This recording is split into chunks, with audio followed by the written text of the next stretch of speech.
Um simples gesto como esse feito com a mão comprovaria que a mesma utiliza esse símbolo para algo satânico?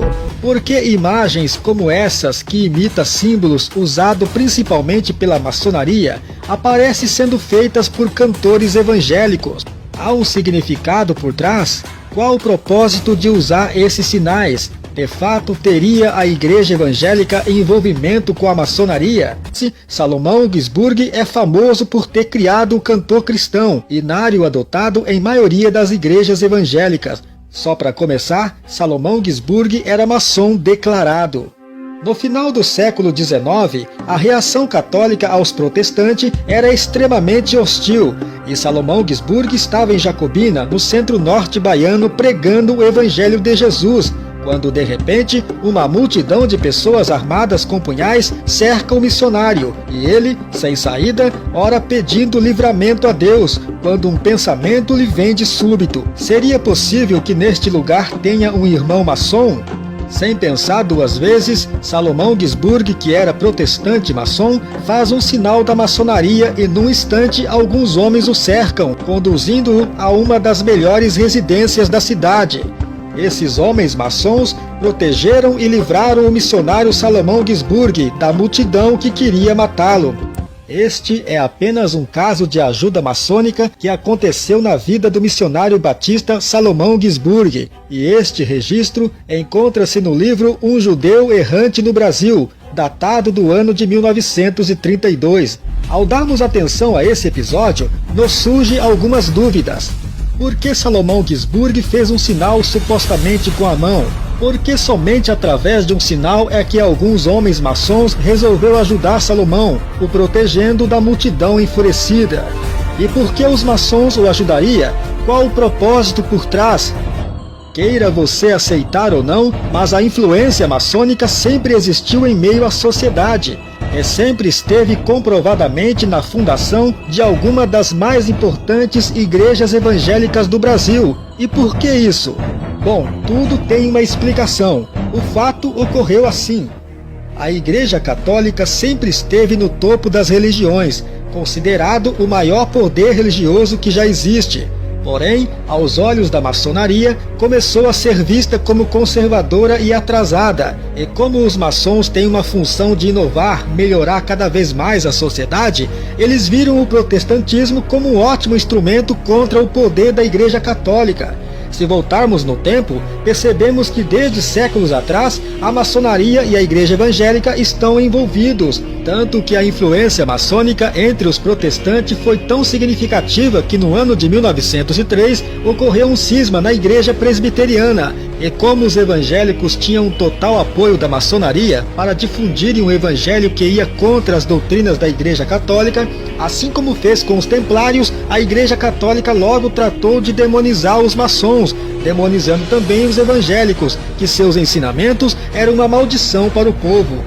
Com o passar do tempo, os evangélicos passaram a usar do mesmo artifício dos católicos e até hoje demonizam a maçonaria e seus seguidores. Mas por que isso? Tudo tem uma explicação.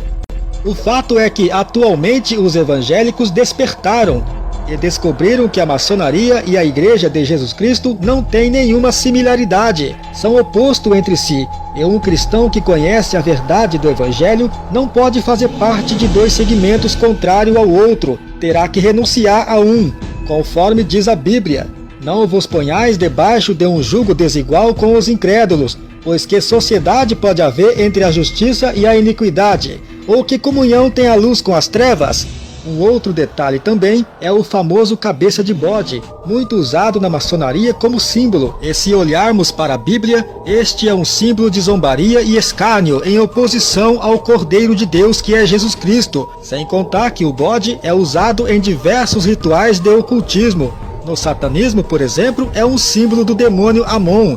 Mas é claro que os irmãos maçom vão negar isso e vão te contar uma outra história. Mas o que tem a ver toda essa história com os cantores gospels maçons e o uso de símbolos propagado por eles? Como já vimos, É comprovado com documentos históricos que a maçonaria esteve por trás da fundação de algumas das mais importantes igrejas evangélicas do Brasil. É ingênuo acreditar que nos nossos dias atuais não estão por trás dos maiores cantores gospel. Nenhum cantor gospel vai assumir publicamente que tem ligação com a sociedade maçônica, porque isso faz parte de um acordo, pelo fato que hoje a maçonaria é vista aos olhos da sociedade como algo sujo, que prestam cultos ao diabo. Mas é fácil identificar um irmão maçom, por seus gestos, sinais e símbolos que usam, porque ninguém usa um sinal só por usar. Há um propósito por trás, uma ligação que só quem está envolvido sabe e para que serve. Uma prática muito comum na fraternidade maçônica é o total apoio aos seus membros. Para isso, o uso do sinal com a mão é fundamental em qualquer situação. Por isso, quando um cantor faz um sinal como esse, ele está nada mais nada menos dizendo obrigado pelo seu apoio, ou conto com o seu apoio. Esse sinal não é para o público que o aplaudem, mas sim diretamente à sociedade maçônica. Porque o sucesso de um cantor repentino, querendo você acreditar ou não, há sim por trás o dedo da maçonaria. Talvez agora você entenda o que dissemos logo no início, que o missionário Salomão Gisburg fez um sinal com a mão e imediatamente foi socorrido pelos irmãos maçons. A fraternidade maçônica tem uma função de apoio e proteção total aos seus membros, onde até mesmo um pedido de socorro pode ser feito, não gritando, basta fazer um sinal com a mão. A utilização dos símbolos, seja através de gestos ou visuais, são feitos por artistas como uma forma de serem reconhecidos por outros adeptos dessa mesma prática do ocultismo.